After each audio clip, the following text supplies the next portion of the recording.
Tap చేశారు. నాదే కాదు, అప్పుడు పిసిసి అధ్యక్షుడు ఉన్నటువంటి ఇప్పటి ముఖ్యమంత్రి రేవంత్ రెడ్డి గారి పేరు ఉంది అలా, కేసీఆర్ అల్లుడు హరీష్ రావు పేరు కూడా ఉంది అలా. వాళ్ళ ఫోటో ట్యాప్ చేశారు. మొట్టమొదటిసారి అసలు ఫస్ట్ బాధితున్నా నేను, దీనిలో ఫస్ట్ బాధితున్నా నేను. మొట్టమొదటిసారి ఫోన్ ట్యాపింగ్ వ్యవహారంలో ఫస్ట్ టైం స్టేట్మెంట్ ఇచ్చింది కూడా నేనే. నేను గతం నుంచి చెప్తున్నా, ఇది మూర్ఖత్వ ప్రభుత్వము. వీళ్ళకు వావి వరుసలు ఏంలో వీళ్ళకు. ఇవాళ మంచి పండుగ, ఇవాళ రేపు ప్రధానమైన పండుగ, బంధాలు అనుబంధాలకు సంబంధించినటువంటి ఇవాళ పండుగలు. ఇవాళ అమ్మవారి పండుగ అనేటువంటి వరలక్ష్మి శుక్రవారము, రేపు రాఖీ పండుగ. ఇవాళ ఇన్ని పండుగలైనా కూడా ఇవాళ వేలాది మంది ఇవాళ భారతీయ జనతా పార్టీ కార్యకర్తలు పండుగలు వదిలిపెట్టి తరలి వచ్చారు ఇవాళ. కానీ అప్పుడు కేసీఆర్ ప్రభుత్వంలో వావి వరుస లేవు. వాళ్ళకు తల్లి లేదు, నా తండ్రి లేడు, నా అక్క లేదు, నా చెల్లి లేదు. వాళ్ళకు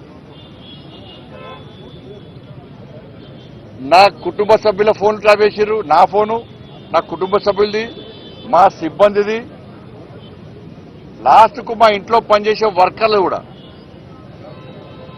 మాది పక్కవేటు సొంత కేసీఆర్ బిడ్డ కూడా ఫోన్ ట్యాప్ చేశారు. కేసీఆర్ అల్లుని కూడా చేశారు. వీళ్ళని ఏమనాలో తెలంగాణ సమాజం ఆలోచించాలి. అధికారులు నా దగ్గర సమాచారం, నేను నిన్న కానీ మొన్న కానీ చాలా మంది మాజీ అధికారులతో మాట్లాడినా, నా దగ్గర ఉన్నటువంటి ఆధారాలు కానీ నాకున్న సమాచారాన్ని కానీ పూర్తిగా వాళ్ళకు రిపోర్ట్ ఇవ్వడం జరిగింది. వాళ్ళు చెప్తున్న విషయాలు ఇంటుంటే ఎంత ఆశ్చర్యం అనిపించిందంటే, ఇంత ఘోరమా, ఇంత ఘోరమైనటువంటి పరిస్థితి ఇది. వాళ్ళు చెప్పే విషయాలు ఇంటుంటే నేను ఎప్పుడు ఆందోళన చేసినప్పుడు కూడా, రాష్ట్ర అధ్యక్షుడు ఉన్నప్పుడు పాదయాత్ర చేసినప్పుడు కానీ ఏదైనా ప్రొటెస్ట్ ప్రోగ్రామ్ పోతున్నామంటే ముందే పోలీసు వస్తువులు వెంటనే మా సిబ్బంది ఫోన్ చేయడము, ఎటు పోతున్నారు, ఇవాళ ప్రోగ్రామ్ ఎక్కడా, మీరు ప్రొటెస్ట్ చేద్దాం అనుకుంటున్నారు కదా, ఆ ప్రోగ్రామ్ ఎక్కడా, ఏడే చేస్తున్నారు అని చెప్పించి ముందే అడిగే ప్రయత్నం చేస్తే చాలా సందర్భాల్లో అనుమానాలు వచ్చినాయి. మేము అన్ని సందర్భాల్లో అనుమానం వచ్చిన తర్వాతనే ఈ విషయాన్ని బహిర్గతం చేయడం జరిగింది.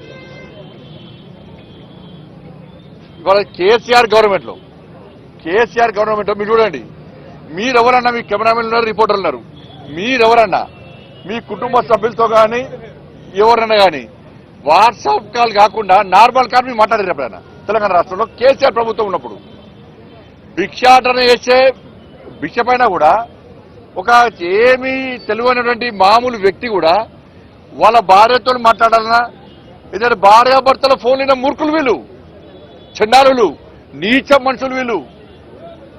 ఎవడన్నా భార్యాభర్తల ఫోన్ వింటారా అన్న? ఎవడన్నా? ఇంత సిగ్గుమాల కుటుంబం వీళ్ళది. కేసీఆర్ కొడుకైతే దరిద్రులు వీళ్ళు.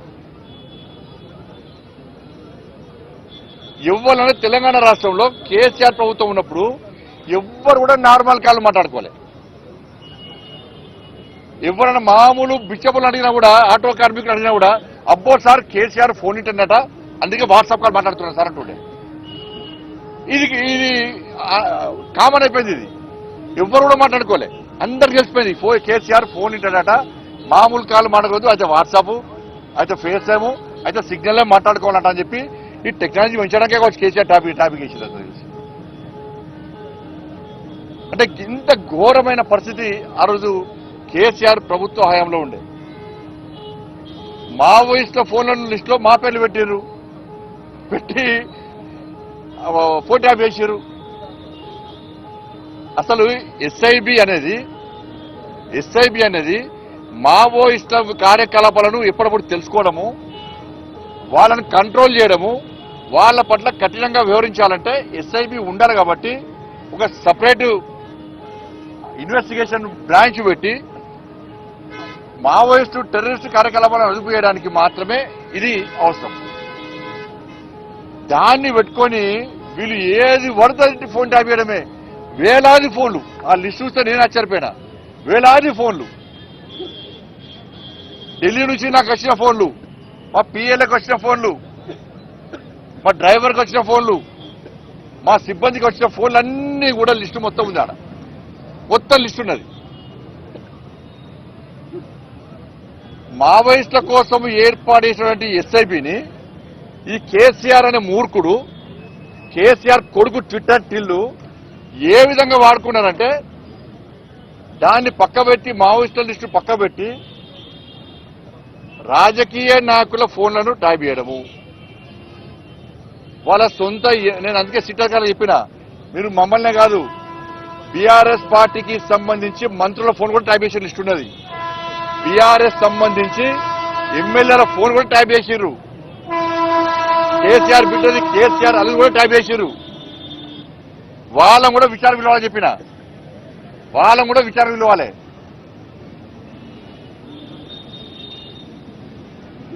కాబట్టి ఇవన్నీ ఎస్ఐబి అనేది దీనికోసం ప్రారంభించబడింది. వాళ్ళ ఆ ఎస్ఐబిని ఈ కేసీఆర్ అనే మూర్ఖుడు, కేసీఆర్ కొడుకు వాళ్ళ సొంత లావాదేవీల కోసము, సొంత అవసరాల కోసము దాన్ని ఒక అడ్డాగా మార్చింది. ఎస్ఐబిని ఒక అడ్డాగా మార్చి రాజకీయ నాయకుల, మాలాంటి రాజకీయ నాయకుల ఫోన్లు ట్యాప్ చేయడము, వ్యాపారస్తుల ఫోన్ ట్యాప్ చేయడము, అడ్వకేట్ల ఫోన్ ట్యాప్ చేయడము, సినిమాల ఫోన్లు ట్యాప్ చేయడము. ఇంతకన్నా ఘోరమైన ఇంకోటి, ఉస్మానియా యూనివర్సిటీకి సంబంధించి ప్రొఫెసర్ల ఫోన్ కూడా ట్యాప్ చేశారు. ప్రొఫెసర్లది వాళ్ళ కూడా స్టేట్మెంట్ రికార్డ్ చేశారు. వీళ్ళు వాళ్ళ స్టేట్మెంట్ రికార్డ్ చేశారు. వీళ్ళు నేను గ్రూప్ 1 ఎగ్జామ్ సంబంధించి పేపర్ లీకేజ్ సంబంధించి ఫైట్ చేస్తుంటే ఆ రోజు అరెస్ట్ చేశాను. నేను ముందుగానే పోలీసు వాళ్ళు మా ఇంటికి వచ్చి నువ్వు పోతున్నావు అని చెప్పని, నీకెట్లా చేస్తుంటే సమాధానం లేదు. ఇక ఇంతకంటే ఘోరం ఇంకో అసలు విషయం ఏంటంటే, ఇంకా ఆశ్చర్యకరమైన విషయం ఏంటంటే, టీఎస్పీఎస్సీ పేపర్ లీకేజ్ కేసును విచారిస్తున్న జడ్జి ఫోన్ కూడా ట్యాప్ చేశారు. హైకోర్టు జడ్జి ఫోన్ కూడా ట్యాప్ చేశారు. వీళ్ళు టీఎస్పీఎస్సీ పేపర్ లీకేజ్ విషయంలో విచారణ చేస్తున్న హైకోర్టు జడ్జి ఫోన్ కూడా, జడ్జి గారి ఫోన్ కూడా వీళ్ళు ట్యాప్ చేశారు. ఇప్పుడున్న ముఖ్యమంత్రి గారు కూడా ట్యాప్ చేశారు అప్పటికి. ఇది దీంతో పాటు అనేక లావాదేవీలకు సంబంధించి వీళ్ళు దీన్ని లబ్ధి పొందిన జిల్లా. అసలు ఈ ప్రభాకర్ రావు అంటోడు, ఈ రాధాకిషోడు పెద్ద లఫంగాలు వీళ్ళిద్దరు, ఫాల్తుగాలు వీళ్ళిద్దరు. నేను ఈ భాష మాట్లాడుతూ నాకే సిగ్గనిపిస్తున్నది. వాళ్ళు చేసిన భాగవతం లోపల వాళ్ళు చెప్తుంటే వీళ్ళను సమాజం క్షమించదు. వీళ్ళకు ఉరిశిక్ష చేస్తే ఒక్కసారి చచ్చిపోతారు. ఉరిశిక్ష ఏది వీళ్ళకు. వీడు క్షణం ఆ రోజు నేను కానీ, మా పార్టీ కార్యకర్తలు కానీ, మా నాయకులు కానీ, ఇతర పార్టీ నాయకులను ఎంత క్షోభకు గురి చేసారో ఈ ఫాల్తుగాళ్ళు ఇద్దరు, ఎంత క్షోభకు గురి చేసారో వాళ్ళు చెప్తుంటే, విషయాలు చెప్తుంటే నిజంగానే షాక్ గురైనా, ఆశ్చర్యం అనిపించింది. గింత నీచులా వీళ్ళు, గింత ఫాల్తుగాళ్ళ వీళ్ళు. వీళ్ళని వేసింది రేవంత్ రెడ్డి ప్రభుత్వం రేవంత్ గారి ప్రభుత్వం రాగానే కథం ఒకడు అమెరికా వీకిండు, ఇంకో అరెస్ట్ చేయడానికి గిన్ని సంవత్సరాలు పట్టింది. కాపాడే ప్రయత్నం రేవంత్ రెడ్డి ప్రభుత్వం చేస్తున్నది. ఇవాళ ఈ ఎస్ఐబి ఏం చేసిందంటే,